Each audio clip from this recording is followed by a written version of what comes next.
Aarogyasri network hospitals సమ్మె కొనసాగుతోంది. అర్ధరాత్రి నుంచే ప్రైవేట్ హాస్పిటల్స్ లో ఆరోగ్యశ్రీ సేవలు నిలిపివేశారు.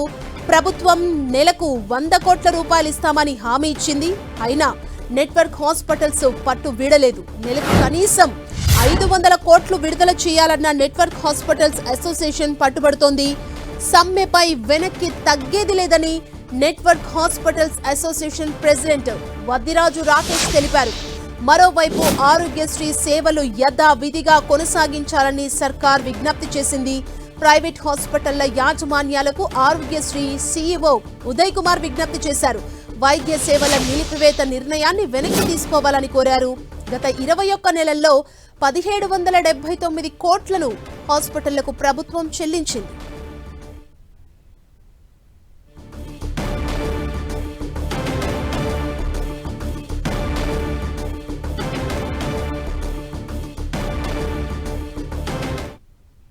ఈ ఇష్యూకి సంబంధించి మరింత సమాచారాన్ని మా ప్రతినిధి అజయ్ మనకు అందిస్తారు.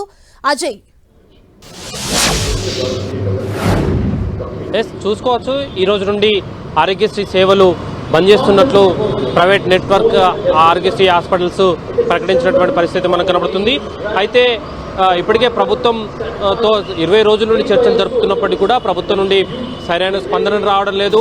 ఇప్పటి గతంలో కూడా మేము ఏదైతే ఈ ఆరోగ్యశ్రీ సేవలు బంద్ చేస్తామని చెప్పినప్పటికీ కూడా ప్రభుత్వం నుండి వచ్చినటువంటి విజ్ఞప్తికి మేరకు 20 రోజుల నుండి వెయిట్ చేశాము. కానీ ప్రభుత్వం నుండి సరైన స్పందన రాకపోవడం, మేము చెప్పిన డిమాండ్లకు ప్రభుత్వం అంగీకరించకపోవడంతో మేము తప్పనిసరి పరిస్థితుల్లో, విధులేని పరిస్థితుల్లో సమ్మకు వెళ్తున్నామంటూ కూడా ఏదైతే ప్రైవేట్ హాస్పిటల్స్కి సంబంధించినటువంటి ఆరోగ్యశ్రీ నెట్వర్క్ అసోసియేషన్ ప్రకటించినటువంటి పరిస్థితి మనం చూడవచ్చు. అయితే ఇదే అంశంపైన ఆరోగ్యశ్రీ సీఈఓ ఉదయ్ కుమార్ స్పందిస్తూ, ఇప్పటికే మేము ప్రైవేట్ హాస్పిటల్కు ఆరోగ్యశ్రీ సేవలకు గత ప్రభుత్వం కంటే ఎక్కువ చేసాము. గతంలో చాలా తక్కువగా, అంటే కేవలం నెలకు 57 కోట్లు మాత్రమే విడుదల చేసే పరిస్థితి ఉంది. కానీ మేము దాన్ని నెలకు 95 కోట్ల వరకు తీసుకొచ్చాము. 5 లక్షలు ఉన్నటువంటి ఆరోగ్యశ్రీ ఏదైతే పరిధి 10 లక్షల వరకు చేశాము.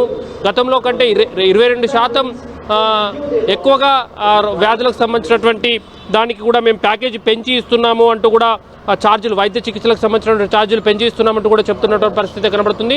అనేక అంశాలు పెండింగ్లో ఉన్నాయని ఒకవైపు ఆరోగ్యశ్రీకి సంబంధించినటువంటి నెట్వర్క్ హాస్పిటల్స్ యాజమాన్యాల అసోసియేషన్ చెప్తుండగా, చాలా సమస్యలను మేము పరిష్కరించాం, గత ప్రభుత్వం కంటే మెరుగైన విధంగా మేము హాస్పిటల్స్ని ట్రీట్ చేస్తున్నామంటూ ఆరోగ్యశ్రీ సీఈఓ చెప్తున్నటువంటి పరిస్థితి కనబడుతుంది. మొత్తంగా అటు ప్రభుత్వం వాదన ప్రభుత్వం వినిపిస్తుండగా, ఏదైతే ప్రైవేట్ నెట్వర్క్ హాస్పిటల్స్ అసోసియేషన్ వారి వాదన వారు వినిపిస్తుండగా, మొత్తానికైతే నేటి నుండి అయితే ఆరోగ్యశ్రీ సేవలు బంద్ అయినటువంటి పరిస్థితి కనబడుతుంది.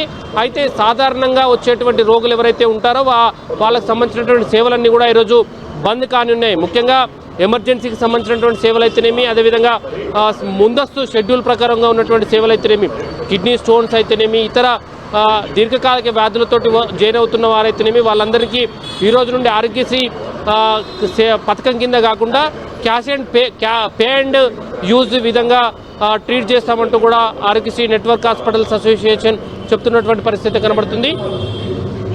వీలైనంత తొందరగా మా సమస్యలు పరిష్కరించాలి. 95 కోట్లు సరిపోవు, కనీసం 500 కోట్లు విడుదల చేస్తే తప్ప మా బకాయిలు తీరే పరిస్థితి లేదు. రోజు రోజుకు బకాయిలు పేరుకుపోతున్నాయి.